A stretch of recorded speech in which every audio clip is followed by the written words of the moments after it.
other Air Force installations across the United States. Where we're finding, where we have the best results is where we come together as a team. We acknowledge what the problem is, and we work on the solution together. And that's the people in the impacted community. This is city government, county government, state regulators, the leadership here at the base, okay, and then the federal body. There's a lot of different solutions to these problems. I wish the process moved faster. It's slow for us and it's aggravating for us also. But our commitment to you is that we're going to work through the process within the federal cleanup laws, and then we're going to address the process. We're going to be here for as long as it takes to address the cleanup of the contamination. We can only do that as we work as a team. While we're going to disagree on some things, and while the things aren't always going to go our way, good teams will pull together and we'll continue to talk and communicate. We'll continue to ensure that we're informed of the problems and the issues and the challenges, and then we'll work together to find solutions for that. Whether it's from a regulatory point of view, whether that's for impacts to the community, whether those are the financial or health impacts, or whether that's in finding the solution that's going to work for everybody. And we're doing that successfully around the nation. And we want to do that here also. And so we were here 6 months ago. We said, listen, we're going to step off and we're going to start getting some traction on some of these things. I wanted to come back tonight and discuss some of the things that have happened in the last 6 months and some of the things we're going to do going forward. I'm going to stop talking there so General Rice can talk. We can give you a quick update and then we'll open it up for questions and answers.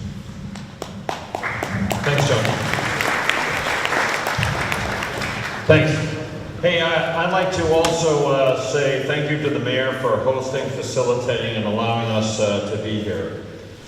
My responsibility across the Air National Guard is I have over almost 110,000 airmen that work in the Air National Guard across the 50 states and territories. I have approximately 100 installations across the whole country, from Alaska to Florida, from Maine to the bottom of California, even out in Hawaii and Guam and other areas of the United States. With all of that, this is one installation that's done flying operations for us and for our country, and I've got, of the 100, almost 70 of them do flying operations, and we've done them for a long time. The strength of our operation is the community, and the community is our strength. So I'm here to say that our people are all part of the Air National Guard. And so as I come here, the health, welfare, and flow of all of our people that support and are a part of the National Guard and a part of this community are something that's very near and dear to me. And it's very important to me to make sure that we have the right expertise, the right people, the right knowledge out into the community, and the community comes into the Air National Guard because we grow, live, and thrive together. And apart, we don't even function. So my job is to make sure that the base, the wing that's here, is well connected to the community, and the community is well connected to the base. This advisory board, in fact, specifically this restoration advisory board that we set up, that's co-chaired by both the base and some members of the community, is a piece that allows me to make sure I understand situations, problems, and issues, and then I get the right expertise at the right place at the right time. Like Secretary Henderson. As he comes here and represents the face of the Air Force and all the energy that we put in to make sure that we have organizations like the Army Corps of Engineers here. And I really want to thank them for being an active part of this, because I am not effective in doing anything without their expertise and their help in making it work. I also want to thank the elected officials, everything from the mayor to our state, to our federal elected officials from this area and elsewhere, because they're the ones that I go to and say, hey, this is the situation, this is the problem I have. Help me with the appropriation of money, because they set the limits on what I can spend and what I can't spend and where I can spend it. So with that appropriation and their assistance, then I can spend the right money at the right time to help empower the Army Corps of Engineers as they figure out what the situation, problem, mediation is going to be. And as Secretary Henderson, helps set the process and the acts and the laws that we have that help us manage all of these resources. And the bottom line in the end is the health and welfare of our communities is probably the most important thing I do, because it's what gives us the strength of character so that we can do our business of defending the United States against all sorts of nefarious activities outside of our borders, as well as respond to emergencies and disastrous events that happen in our communities that with great pride we can be a part of. So with that, I'm going to hand it back to Secretary Henderson, and then who are you going to hand it off to next? Okay, Before we do that, and here, we'll hand it off to you, Mayor, and let you say something. Thank you. thank you. Let's give these gentlemen another hand. I'm going to try my very best before we go into the Q&A section to acknowledge some of our elected officials. I know we have Councilman Grice. Let's give him a hand for being here. Councilwoman Michael Bergman, she's here. Councilwoman Sophocles, Councilman Slars, County Legislator James Kulisek, Assemblyman Jacobson is here from New York State Assembly. Anyone else? I'm sorry, say that again? Oh, yes, we have a representative for Senator James Skoufis is here.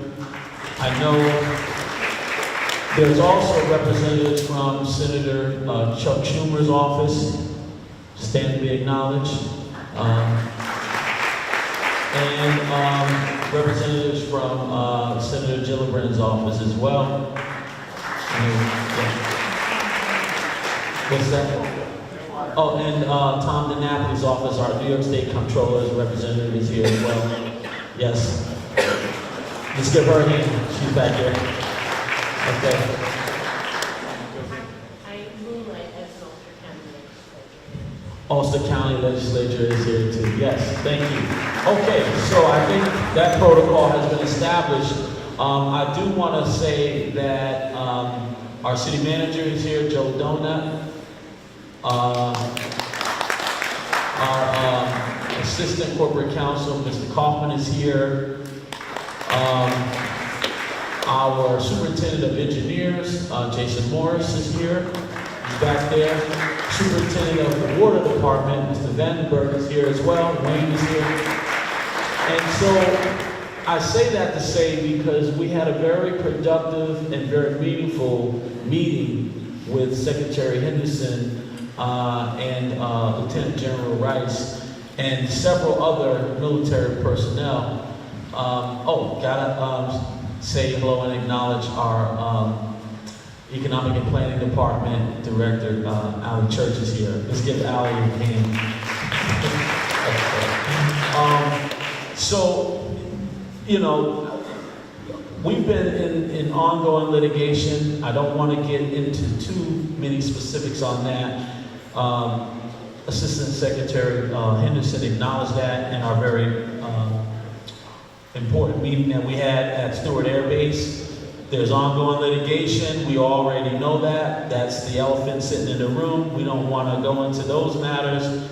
But the fact of the matter is, as the mayor of the city of Newburgh and our city council members and all of our elected officials at the county and state level, we are here to make sure that we have complete transparency. We are here to make sure that people are held accountable for the contamination that was put into our water source.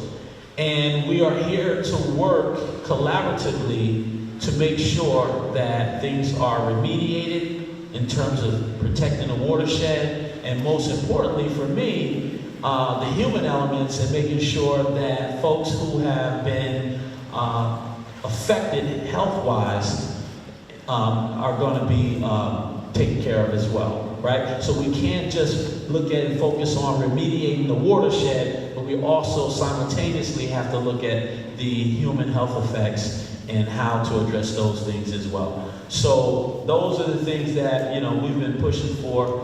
I know since I've been on the city council in 2016, this is a matter that was brought up in 2009, 2012, And in 2016, we went public and we got on it in terms of litigation and things of such. So here we are, 2019. We have United States government, Department of Defense, the United States Air Force here to answer questions and again have complete transparency about what their efforts are currently and what their efforts are going to be moving forward. So, all right, I just want to say thanks again for everybody taking the time to be here. Clearly this is important for everybody, and I really appreciate you taking time out of your day to help us solve a problem. What I'd like to do now is we have some wonderful subject matter experts, some really smart people that are helping us tackle this problem. So I'd like to ask Elaine and her team to come up and just, I've asked Elaine to just walk through what we've done. Actually, Elaine's been part of this for several years now, but just kind of walk through what we've done to date and where we're at today, and then just a little bit about our plan going forward. Good evening, everyone. I'm Elaine McDenick. I'm the Air National Guard Restoration Branch Chief. I manage a nationwide program